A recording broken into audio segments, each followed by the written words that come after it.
म्हणजे क्रिमिनल पण आपल्याला कंपल्सरी ते करणार आहेत, यावर काय सांगाल? नाही, क्रिमिलियरची आट आम्हालाच आहे, पण गुजरात्यांनी किती बँकी लुटावात याची कुठं आट आहे? अंबानीने किती पैसे कमवावत याची कुठं आट आहे? त्यांना पण आट घाला ना की बाबा बस झाला, आता तू तू खूप कमवलं, आता दुसऱ्याला कमवू दे. त्याला तर 105 कोटीची एक शिंगर आणली लग्नामध्ये या ठिकाणी हे करायला, तिथं आट नाही. 3 लाख रुपयाचं तिकीट होतं गोरेगावच्या कन्सर्टमध्ये, 2 तरुण मेले ड्रग्समध्ये. तिथं पोलीस संरक्षण, पोलीस परवाना, मोठा डीजेचा आवाज, जयंतीत मात्र डीजेचा प्रयत्न. म्हणजे क्रिमिलियर फक्त आमच्यासाठी, बाकी क्षेत्रात नाही. नीरव मोदी 10-15 हजार कोटी पळून घेऊन जाऊ द्या ना. कोण होता ड्रग्स आणणारा मुंबईमध्ये? आनंद पटेल, गुजराती. ते पोर्टवर धरलेलं अडाणीचं ड्रग्स. म्हणजे अडाणी अंबानी यांनी किती कॉन्ट्रॅक्ट घ्यायचे सरकारचे, याची काही क्रिमिनल आट नाही. त्याच्यामध्ये काही धोरण नाही की बाबा जर 100 कंत्राट निघले तर त्यातले 10 कंत्राट हे एससीला द्या, अशा प्रकारची कोणती सिक्वेन्स नाही.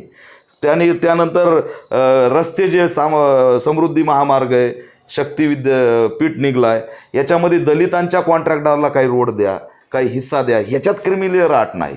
तिथं मात्र यांचे नातेवाईक, तिथं मात्र गुजराती, तिथं मात्र पटेल, आणि मग आम्हालाच मात्र आट. कारण काय, आम्ही एक घर बांधलं आहे, एक गाडी घेतो आहे, आणि जयंतीत चांगले कपडे घालून फिरतो आहे, आणि वेळ मिळाला तर लिहितो आहे, आणि यांच्या विरोधात आवाज उठवतो आहे, म्हणून आमच्यावर क्रिमिलियरची आट. काय बदललं आहे आमचं? काय आमच्याकडं? आणि आमची नीट सुरुवातही झाली नाही तर यांच्या पोटात दुखायला लागलं. त्याच्यामुळे यांची मात्र जन्मजात एक आरक्षण मिळालेलं आहे. ते कसं मिळालं आहे त्यांना सगळ्याला माहिती आहे. वर्णव्यवस्था कुणी आणली, विषमता कुणी आणली, ₹1.25 सुरू झालेलं आरक्षण आता कुठपर्यंत गेलं? त्याला काही क्रिमिनल आट आहे का नाही?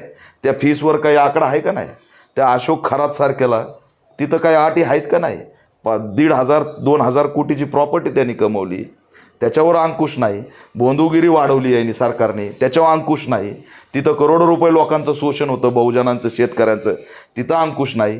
वेगवेगळ्या पूजा, वेगवेगळ्या अर्चा घालून लोकांना महात्मा फुलेचा तृतीय रत्न नाटक जे पुस्तक आहे, जे या बोंधूंच्या विरोधात आहे, ते 185 वर्ष झालं रिलीजच होऊ दिलं नाही सरकारने. त्याचं जर रिलीज झालं असतं ते बोंधू उभाही राहिले नसते. म्हणजे लूटमारीला देश तुम्ही पूर्ण पोखरून टाका. पटेल पोखरा, नागपूरचे पोखरा, त्या ठिकाणी गुजराती पोखरा, आणि आटी मात्र आम्हाला घाला.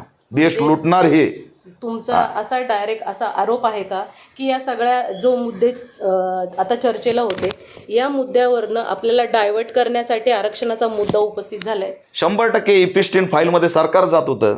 काय राहिलं होतं? संपलं होतं त्यांचं. आम्ही आता पूर्ण ताकदीने रस्त्यावर उतरत होतो, दिलं आमच्यातच भांडण लावून.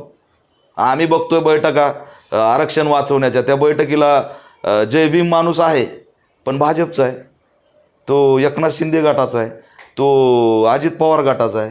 अरे बाबा, तुम्हीच लोक पाठवणार, तुम्हीच मुद्दे उभा करणार, तुम्हीच खेळ उभा करणार, कशासाठी? कळत नाही काय? म्हणजे इपिस्टिन फाईल, अशोक खरात प्रकरण, हे सगळं दाबण्यासाठी विरोधक कुणी राहिला नाही.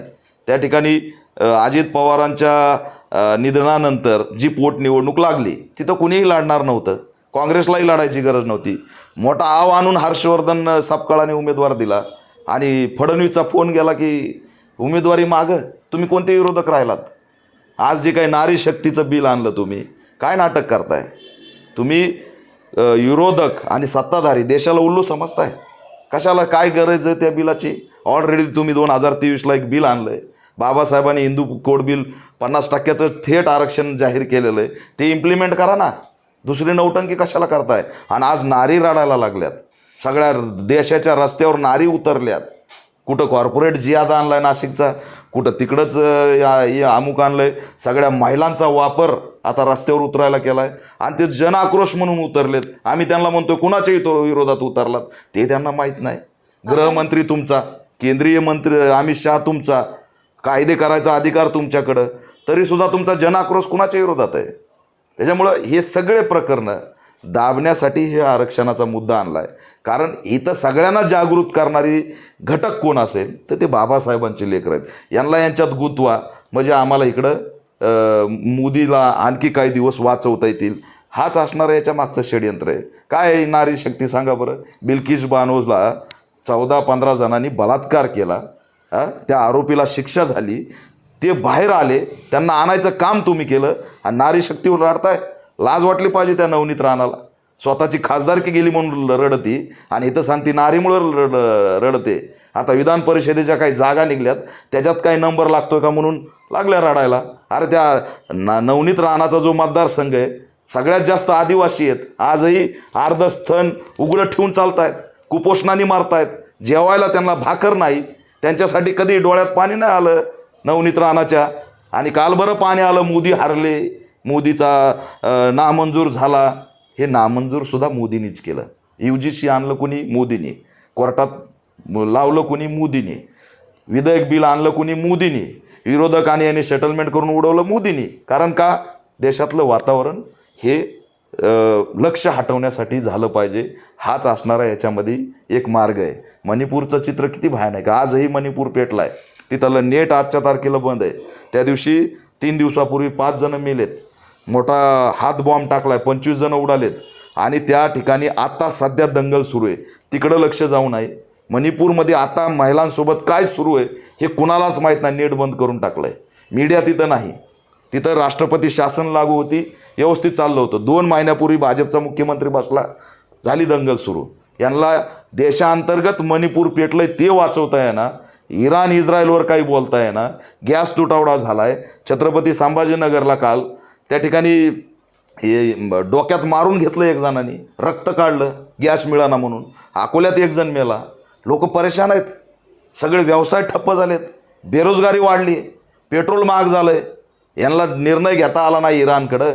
इराणनी पूर्ण कोंडी करून टाकली आमची. त्या ट्रम्पकडं यांचं काय अडकलं ह्यांनाच माहिती. यांनी डान्स केला आहे का काय केला आहे. त्याच्यासाठी पूर्ण देशवेटीस धरला जातो आहे.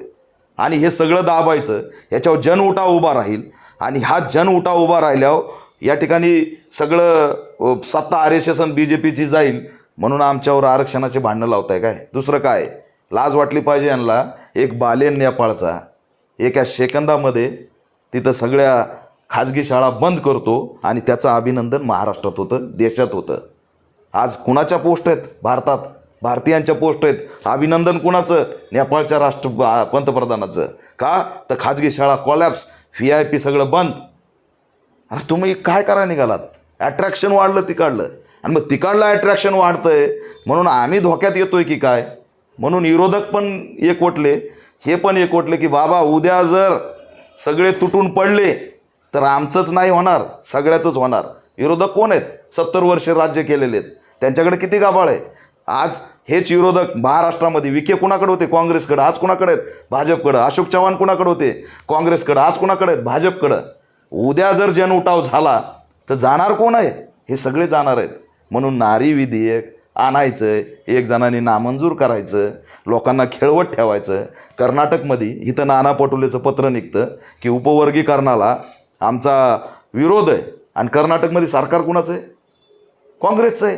तिथं उपवर्गीकरण तुम्ही लागू करता. तिथल्या मातंग आणि बौद्धामध्ये भांडण तुम्ही लावता. 7 लाख लोक रस्त्यावर उतरलेत. नाना पटोलेला हे माहीत नाही? राहुल गांधीला ट्विट करता येत नाही? आणि इथं उपवर्गीकरणाचा विषय निघाला की लगेच असणारं उडी घेतली, तुझा नैतिक अधिकार नाही. त्याच्यामुळं उपवर्गीकरण हे सगळे मुद्दे यांचा जो काही खेळ गुंडाळणार होता RSS BJPचा, तो वाचवण्यासाठी झालेला आहे. एकच आमचा इशारा आहे, बाबासाहेबांपेक्षा कुणी विद्वान नाही. सगळ्या लीडरला माझं आव्हान आहे, कुणीही असो. आता ही लढाई आरपारची लढाई आहे, लक्षात ठेवा. ही पूर्ण लढाई आरपारची आहे. या लढाईमध्ये जे होईल ते होईल. आम्ही मागं हटणार नाहीत, कुणाचंही ऐकणार नाहीत. कारण आम्हाला एकच समजतं, डॉक्टर बाबासाहेब आंबेडकरांपेक्षा विद्वान कुणीही नाही. आमच्या बापांनी SC ST क्लब आरक्षण दिलं आहे. त्याच्यात उपवर्गीकरण करण्याची कुणाची बौद्धिक क्षमता नाही. कुणीही गाढवं उठतील आणि काही बोलतील हे चालणार नाही. त्याच्यामुळे याच्यात जे डॉक्टर बाबासाहेब आंबेडकरांनी दिलं आहे तेच अबाधित राहील. जे कुणी हे करायला प्रयत्न करतायत ते सगळे राजकीय आहेत.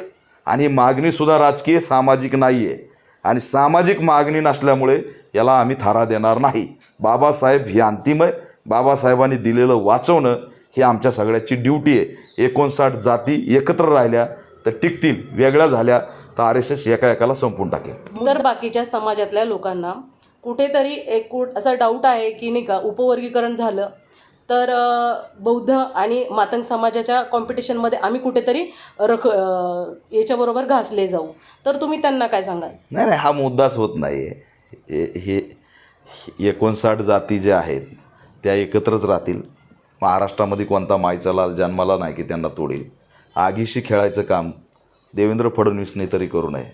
कारण 1972ला पॅन्थर मुवमेंट काय होती आणि नामांतराचा लढा काय होता, आम्ही दीक्षाभूमीला JCB लावलं तर परिणाम काय झाले. त्याच्यामुळं कुठं काही होईल देशात, पण महाराष्ट्रात तरी या RSSला आम्ही सुधरू देणार नाहीत. उपवर्गीकरणाचं ह्याने आणलेलं जे काही खुळखुळ आहे ते तोडून टाकल्याशिवाय आम्ही राहणार नाहीत. आम्ही एकत्र राहणार. मातंग असेल, चर्मकार असेल, 59 जाती एकत्र राहणार आणि एकत्र आरक्षणाच्या माध्यमातून आम्ही आमची उन्नती करणार. शैक्षणिक दर्जा वाढवणार. मातंग समाजाच्या दारापर्यंत शैक्षणिक दर्जाचा संदेश गेलेला नाही, सामाजिक परिवर्तनाचा संदेश गेला नाही, त्यासाठी सुद्धा आम्हीच काम करणार. असं काही हे नाही. आम्ही SC ST आहोत, बहुजन आहोत, बाबासाहेबांचे सगळे लेकरं आहोत. त्याच्यामुळं आम्ही सगळ्यांसाठी काम करणार. आता ही घटना चालू असताना मातंग समाजाच्या ते तमाशाच्या त्या फडावर सुद्धा हल्ला झाला. विठूबाई मांग तिथं धावून जाणारा मी आहे.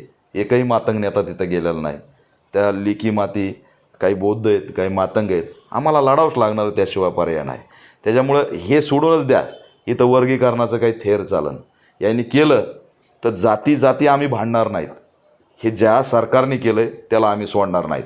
मग ते देवेंद्र फडणवीस असतील, संजय शिरसाट सामाजिक न्यायमंत्री असेल, किंवा मग हर्षदीप कांबळे हे जे काही प्रधान सचिव आहेत ते असतील, आणि अग्रवाल नावाचा मुख्य सचिव आहे, आणि इथले DG एकालाही सोडणार नाहीत. आमची लढाई सरकारच्या विरोधात तीव्र करू, जातीच्या विरोधात नाही. जात ही आमची भाऊ आहे. आणि जे काही महत्त्वाकांक्षी 2-4 लीडर आहेत राजकीय, त्यांच्याकडे लक्ष देणार नाहीत. कारण त्यांच्या मागं जनाधार नाही, त्यांच्या मागं लोक नाहीत, आणि त्यांच्या समाजाला वर आणण्याचा एजेंडा एकही त्यांच्याकडे नाही. सगळ्या जातीची उन्नती कोण करू शकतो, तर तो बाबासाहेबाचं लेकरूच करू शकतं, आणि ती क्षमता आमच्यात आहे. त्याच्यामुळे हे सरकार आमचं काहीच बिघडू शकत नाही. ते न्यायाधीश बदरचा अहवाल खाड्यात घाला, ते हरकती खाड्यात घाला, उपवर्गीकरणाची मागणी खाड्यात घाला. आमची एकच मागणी, आमचं ताट तोडायचं नाही, त्याचा चाकू करायचा नाही, आणि आम्हाला एकामेकाला बोक्सायला लावायचं नाही. संपला विषय. आम्हाला वर्गीकरण नको आहे. महाराष्ट्रात तरी हे वर्गीकरण उभाच राहू देणार नाही, हा आमचा संकल्प आहे.